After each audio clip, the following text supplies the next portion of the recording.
even in the silence. So this past Tuesday, Derek and I went to the follow-up appointment for the blood work I did after the last appointment when we were given my initial diagnosis. They pretty much confirmed that it is leukemia, but they said it's a rare form of leukemia called T-cell large granular lymphocytic leukemia, or T-cell LGL leukemia. It's a chronic form of leukemia whose average age of people infected is 60 and older. Only 25% of the people who have it are under 50, and only 1,000 people are diagnosed with it yearly. Yeah, I always seem to be the one with the complicated issues. Can't just have a cold these days. So the blessing in it all is that I won't be getting any traditional chemotherapy, which is nice considering the fact that I wasn't up for losing my hair and being out of work. Derek was extremely happy to hear that as well.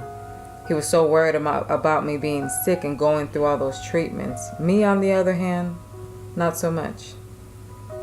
You see, in my mind, I was going to get chemo, go through the pain and suffering, and then be done with it all. I would endure all that I had to go through, go to the doctors, and hear it worked, and it was all done.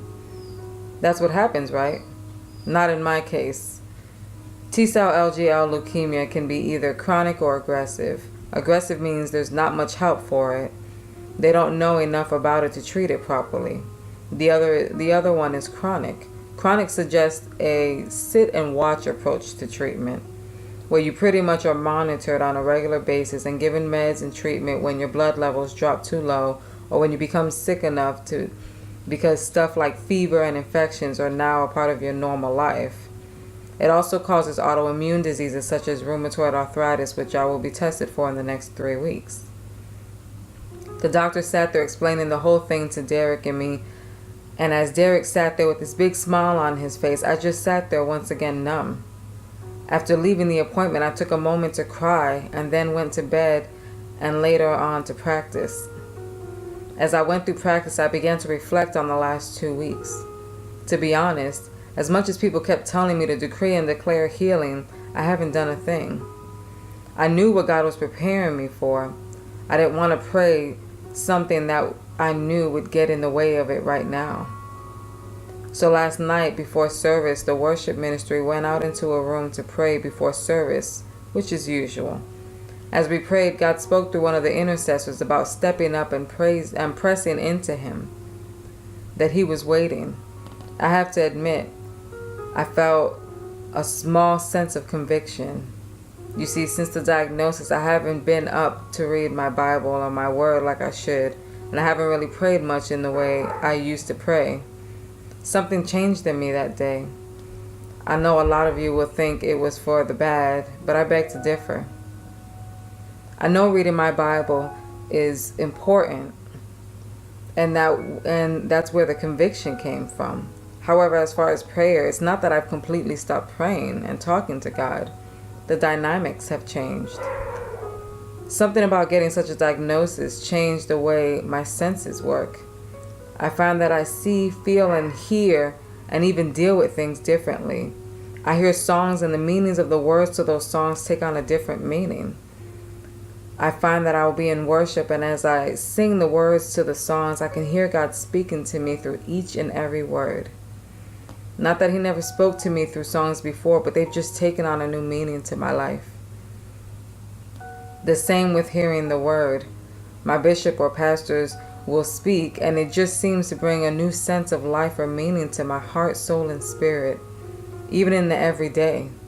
I will encounter an issue or drama of any kind, and I simply don't find it worth my time.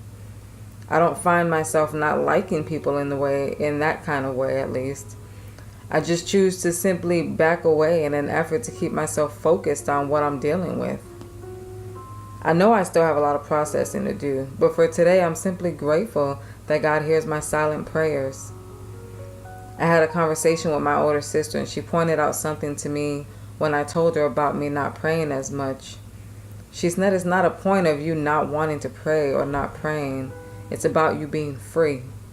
Getting to a point in your life where you say to God, not my will, but your will be done, and actually being okay with it. It's not me saying I'm ready or I even want to die.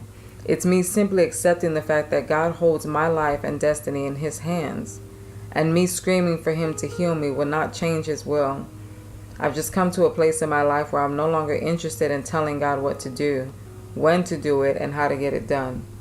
I'm just trusting God for today, trusting that He knows what's best for me and my family, and He will accomplish His will for my life in His timing and in His way. So if you're going through some rough times, no matter what it is, remember that God has a plan for your life. A plan that's better than anything you could have ever imagined for yourself or your loved ones.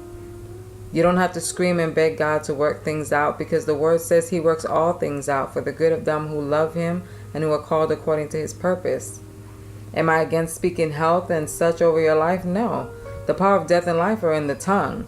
I'm just saying that we need to get to a place of living and trusting God for today.